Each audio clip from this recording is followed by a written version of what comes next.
Si le premier film de ce reboot se voulait intelligent et bien pensé, il manquait de budget et d'une vraie volonté artistique derrière. J'entends par là qu'il n'allait pas suffisamment à fond dans les thèmes qu'il voulait traiter, au risque de se sortir de sa case film familial.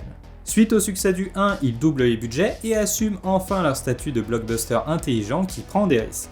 Parce que franchement, proposer un film familial où la moitié est sous-titrée, faut vraiment aimer prendre des risques. Je vous jure, si on oublie le générique de début, les premiers mots que l'on entend n'apparaissent qu'à la 10e minute. Tiens d'ailleurs, parlons-en de ce générique. Le premier film se finissait sur la contamination de la planète avec cette couleur jaune très typique des pandémies que l'on retrouvait également dans Contagion. Dans ce deuxième, c'est la couleur rouge qui est utilisée car ce sera la couleur des singes. Utilisée rapidement au début sur les visages, c'est ensuite durant tout le film à travers divers plans, et ça pour une bonne raison car ils sont éclairés grâce au feu. Ainsi les couleurs chaudes seront attribuées aux singes et les couleurs plus froides comme le bleu seront attribuées aux humains. On retrouvera cette même logique dans le numéro 3. Même si la contagion n'a pas été la faute des singes, elle sera appelée la grippe simienne et elle sera au centre du thème de ce film, la vengeance. Et qui de mieux que le réal Matt Reeves pour gérer ça, ayant déjà été aux commandes de Cloverfield et de The Batman juste après.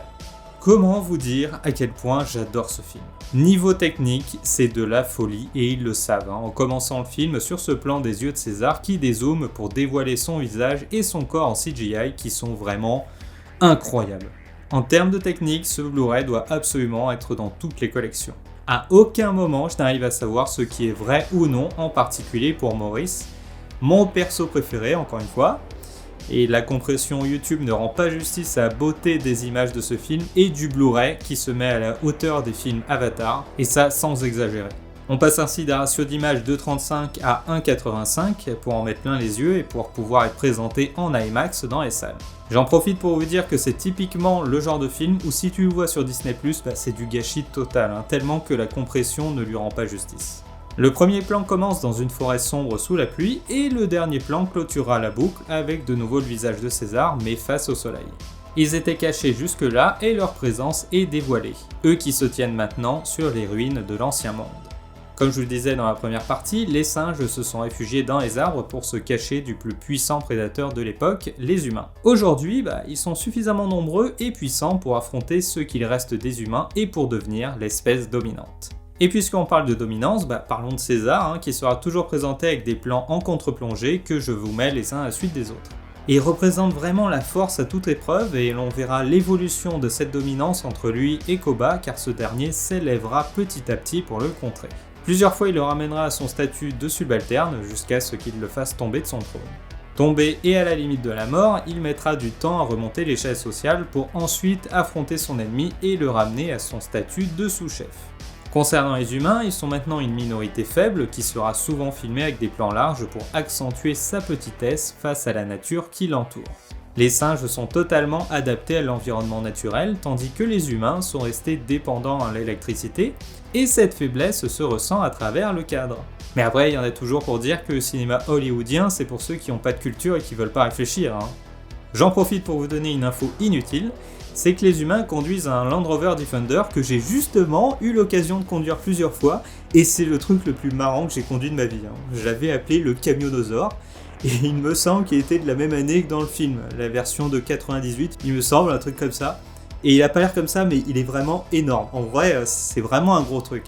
Bref, continuons. Si César est la figure dominante, il est aussi la sagesse incarnée faisant face à Koba, toujours représenté en plongée, comme s'il s'infiltrait insidieusement dans sa tribu, mais surtout dans les esprits de chacun tel un cancer. Le fils de César sera très réceptif à ça, car la peur et la haine que Koba déverse sera plus simple à comprendre que la sagesse de César. Et c'est là tout le thème de ce film, la sagesse qui doit affronter l'émotionnel. César face à Koba, mais aussi Malcolm essayant de calmer les humains qui veulent absolument tout faire péter par peur. Ou cet abruti qui est aussi animé d'une volonté de vengeance pour l'espèce humaine. La sagesse s'acquiert grâce à la connaissance représentée par un livre ici. C'est ma scène préférée du film. Voilà, moi si à Maurice, je suis attentif, tu vois. Quelle que soit l'époque dans l'histoire de l'humanité, les alliances entre factions ont toujours été à travers des offrandes pour commencer. Ici, le livre. Mais aussi à travers le partage de connaissances, du genre « frérot, comment tu pêches au poisson ? Moi mes betteraves poussent plus vite en y mettant de l'eau, etc. » Ce livre souligne la beauté d'une alliance possible entre les singes et les humains car c'est à la fois une offrande et un partage de connaissances. Encore aujourd'hui, la grande majorité des connaissances de l'humanité se trouvent dans les livres, et non sur internet. Et ce mot suspendu que Maurice ne comprend pas au début est vraiment bien choisi, car c'est un instant suspendu, plein d'espoir, et qui est immédiatement coupé par un coup de feu indiquant que la guerre arrive. Boum, ouais, double sulfateuse, ta ta ta ta ta ta ta ta ta. C'est comme ça qu'il faut jouer à Call of, ok? Et on rajoute ce plan du singe sur le drapeau américain qui domine la foule. Bon, je crois que j'ai pas vraiment besoin de vous expliquer ce que ça signifie. Ainsi, le fils de César comprend enfin que Koba ne se bat que pour sa propre personne, comme tout politique, et décide enfin à faire confiance de son propre chef à un humain pour retrouver son père. Et on arrive ici à ma deuxième scène préférée lorsqu'il retourne dans son ancienne chambre. C'est un de mes regrets pour ce deuxième film, c'est l'absence de James Franco. Et c'est là aussi bien couillu de leur part de ne pas avoir fait revenir la tête d'affiche du premier film. Et en plus de ne pas avoir choisi d'acteurs bankable. Car Gary Oldman et Jason Clarke, alors oui je suis d'accord, ce sont de grands acteurs, mais c'est pas des acteurs qui font se déplacer les foules. Et réussir à faire 700 millions dans le monde sans acteurs bankable, et avec la moitié du film sous-titré, ça tient du miracle. En plus il est sorti la même année qu'Interstellar, et il a réussi à faire mieux qu'Interstellar. Maintenant guéri, César devra escalader la tour pour retrouver Koba dans le pire endroit au monde pour faire un face-to-face, mais là aussi c'est bien réfléchi car les singes sont maintenant tout en haut d'une tour, signe qu'ils sont tout en haut de la chaîne alimentaire que les humains veulent faire tomber à grands coups d'explosifs. Moi je trouve ça beau quand même. Et mettre ce combat final sur une tour vacillante est là pour dire que si César ne réussit pas, alors c'est son espèce qui tombera. Koba n'étant animé que par sa volonté de vengeance et non par la survie de son espèce, il l'emmènera invariablement à sa perte. Le futur des singes est donc ici, dans ce combat et dans ce lieu qui représente le statut des singes se croyant dominants alors que leurs fondations sont chancelantes. Ah non non non non, tu touches pas à Maurice, c'est mort. J'ai eu tellement peur à ce moment-là. Bon, conclusion, quel est le message de ce film ? Rappelez que les décisions que l'on prend par l'émotion ne sont jamais les bonnes, qu'il faut faire preuve de réflexion, de sagesse et d'humanité si l'on ne veut pas que le monde tombe dans le chaos. Et je trouve ça intéressant que cette thématique soit arrivée 2 ans avant l'élection de Trump, qui a monté en fait toute sa campagne sur le côté émotionnel. Bon après à sa décharge, c'est maintenant le truc des politiques et des journalistes de jouer sur l'émotion car ils ont compris que la rétention d'audience est plus efficace lorsqu'on touche à l'affect et non à l'intellect. Ainsi à la fin ils se disent au revoir et qu'ils sont amis. Il y a des amorces des deux côtés, signe d'une parfaite égalité de point de vue en termes de cadre. Ils sont tous les deux sages mais savent que les foules devront se faire la guerre.